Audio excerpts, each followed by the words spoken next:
Hi there, Kendra Tolbert here. I'm a registered dietitian and yoga teacher, and I specialize in women's health and fertility. And this video is the first video in our sub-series of Nutrition for Preconception Preparation, which is a part of our larger series all about preconception preparation. This video really is just an intro. It is a quick overview. I say quick, I think it's going to be quick. I hope it'll be quick. We will soon find out. So let's go ahead and dive right into this very important topic.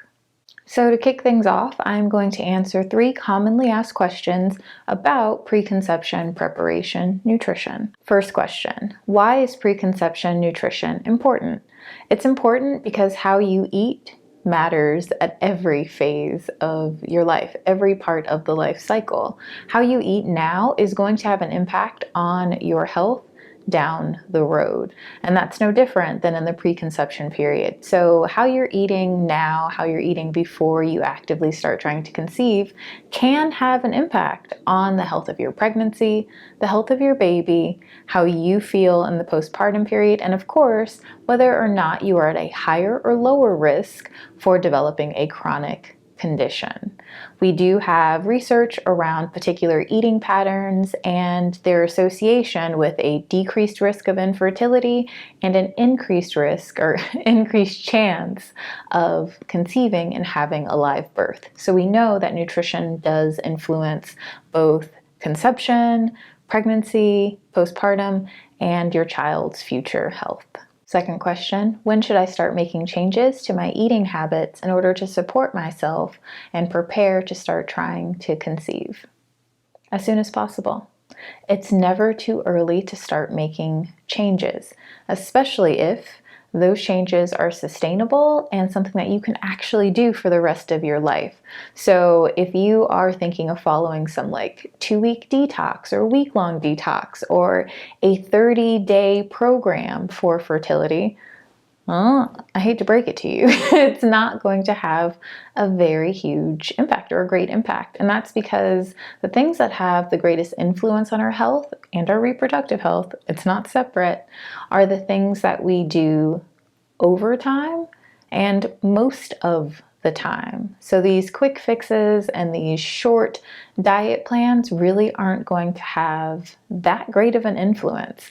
You really want to start at least 3 to 4 months before you actively start trying to conceive, but you can absolutely start making those changes even earlier than that, especially if you're choosing sustainable things that have the potential to help your health in general, right? Like you don't just make these changes because you're hoping that they help you to conceive. You make these changes because you matter along the entire process.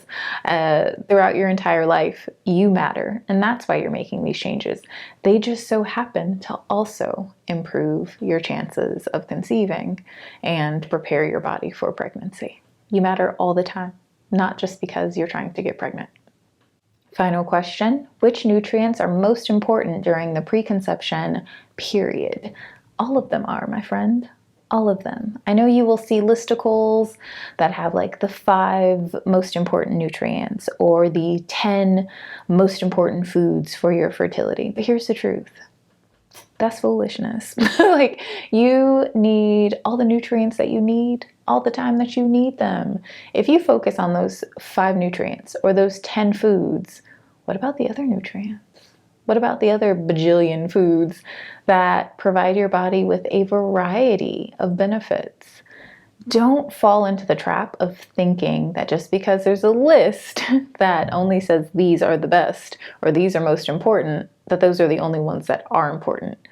All nutrients are important. All foods are important and have the potential to support you, your fertility, and your body. That's just the truth of it. The other reason that I'm not a big fan of these kind of ideas around like the most important nutrients is because I think it often leads people to believe that they need to mega dose on specific supplements to meet those nutrient needs. The one that I see happen the most often would be vitamin D. I have had so many people come to me who are taking a prenatal vitamin that has quite a bit of vitamin D in it, and they're taking a standalone vitamin D. and they've never had their vitamin D levels checked. That's not a good idea. Yes, if you have a deficiency, you may need to take larger doses to correct that deficiency. And then you would hopefully continue to have your levels monitored so that you can come down to a lower dose, a maintenance dose, or maybe not even need the supplement at all anymore. But you definitely don't want to be taking a fat-soluble vitamin in high doses if you don't have a deficiency. So please, don't get wrapped up in this idea that there's like 4 or 5 or 6 or 10 or however many, I don't know what number of nutrients that matter, and you need to like supplement those individually. A well constructed or well designed prenatal supplement or preconception supplement will often have a combination of all the nutrients that will support your fertility. Okay, now let's dive into the guiding principles that we will be exploring later on and throughout this series. And these are the guiding principles that I use in my one-on-one work. And they come from the research that I think I said something about it in the beginning of this video, 3 research-backed eating patterns that have been associated with a decreased risk of experiencing infertility and an increased risk, or increased chance, I keep calling it a risk, increased chance of conceiving and having a live birth for those who are undergoing IVF. They also come from what I've actually seen work clinically. I have been a practicing dietitian for over a decade. So this isn't just stuff I read. This isn't just stuff that like I heard on social media and then decided to regurgitate and share with y'all. Like, I've lived this. This is my work. Like, this is what I was trained to do, and it's something that is incredibly important to me. So anyhow, let's go ahead and dive into those 5 guiding principles.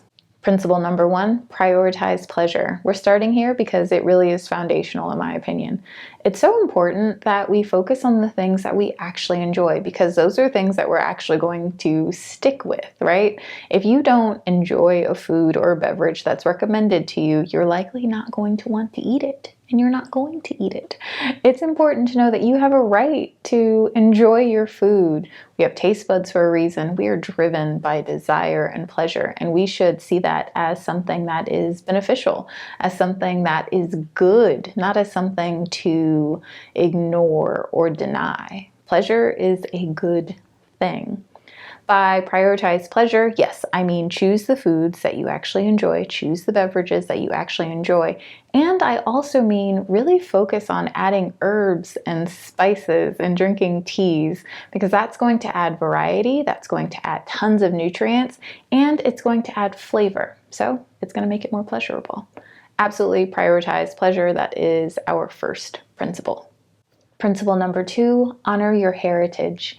It irks me that we have this one idea, especially here in the United States, of what it means to eat healthy. And it tends to look like one set of cultural foods. And I'm here to tell you that's not the truth about it. Traditional diets from around the world have the ability to support our overall well-being and our fertility. And I know the Mediterranean diet gets tons of attention, as it should. It's a traditional diet. It is a way of eating that has stood the test of time, and it's delicious. But it's not the only way to eat. I often think it gets so much attention because it gets so much attention. Researchers will look at it again and again and again. They will compare people's eating habits to this Mediterranean diet score again and again and again. And you're going to find what you're looking for where you're looking for it. I'm convinced that if they spent just as much time looking at traditional diets from around the world, they would find the same things that they find about the Mediterranean diet to be true about the Caribbean diet or the West African diet. You know, like if we looked anywhere else and we looked at how people eat traditionally, we would find that it's beneficial. And we shouldn't be surprised by that, because anything that's based in getting back to the roots of cooking, getting back to the roots of our culture and our food, I think is going to be beneficial for our health. So Honor your heritage. Don't feel like you have to completely toss away or erase your cultural cuisines in order to support your fertility. It's simply not true. You can absolutely eat in a way that aligns with where you come from, your roots, and still support your fertility. Now, of course, you can still explore other cultures. I'm not saying your way is the only way. I'm just saying there's not only one way. Number 3, be wary of fear-mongering. And I mean that in all its forms. So if someone is telling you that a particular food or food group or macronutrient or micronutrient is absolutely out of the question and you need to completely eliminate it from your diet, or ingredient, let me add that too, or ingredient has to be eliminated from your diet, or else they're likely wrong.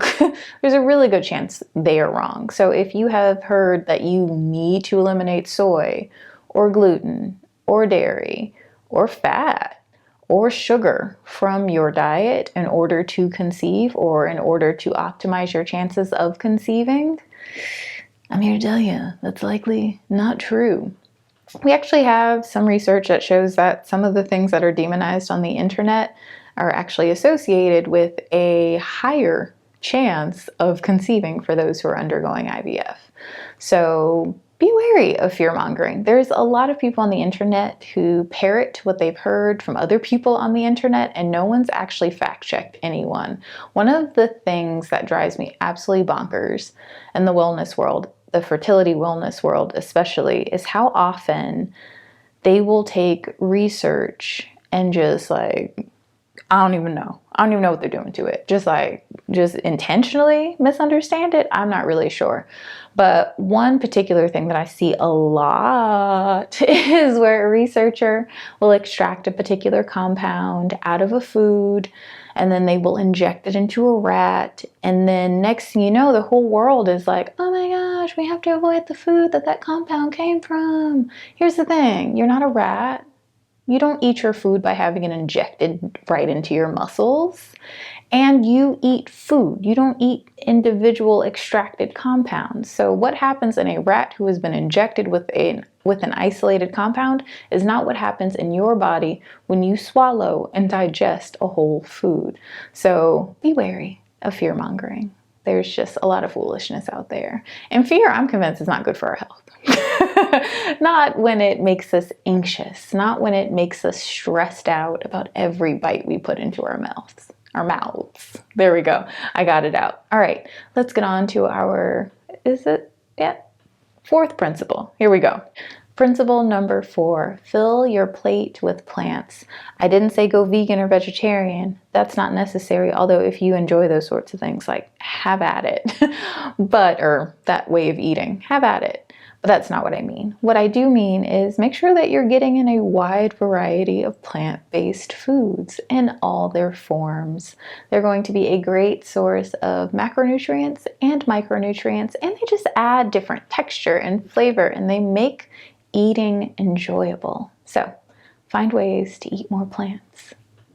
And principle number 5, keep supplementation simple. You do not need to take a million different supplements. A well-designed prenatal will honestly take care of a lot of the nutrients that a lot of people I see are taking individually.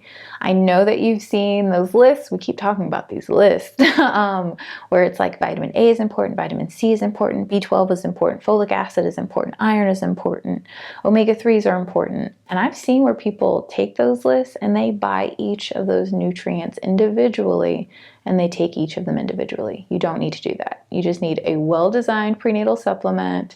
I often will recommend an omega-3, and I often will also recommend CoQ10. And for my folks with PCOS, I will often recommend inositol. In a future video, I will share exactly which brands I often recommend, but the point is, you don't need to take all of the supplements. Keep it simple, my friend. So next week, I do hope to see you because we're actually going to talk about how to apply these things. I'm actually going to, over the course of a few weeks, give you some recipe ideas, do some cooking demonstrations, and talk to you about how to practically apply these principles. I hope that you enjoyed this video. I'm wishing you all the best. Enjoy the rest of your day. Be well, and bye for now.